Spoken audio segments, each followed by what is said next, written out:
وقلنا يا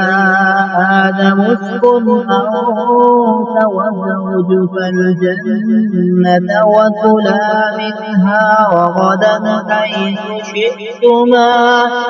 ولا تقربا هذه الشجرة فتكونا من الظالمين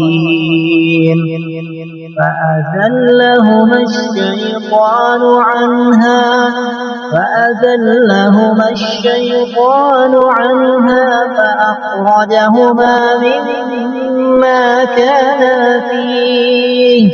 وقلنا اهبطوا بعضكم لبعض عدو ولكم في الأرض مستقر ومتاع إلى حين فتلقى آدم من ربه كلمات فتاب عليه إنه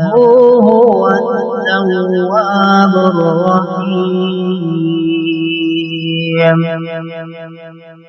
قلنا اهبطوا منها جميعا فإما يأتينكم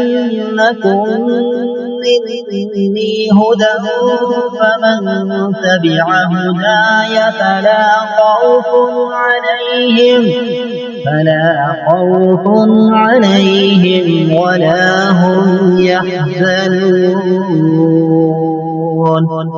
والذين كفروا وكذبوا بآياتنا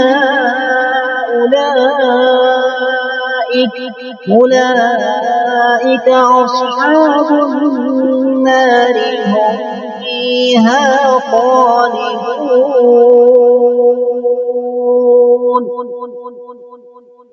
يا بني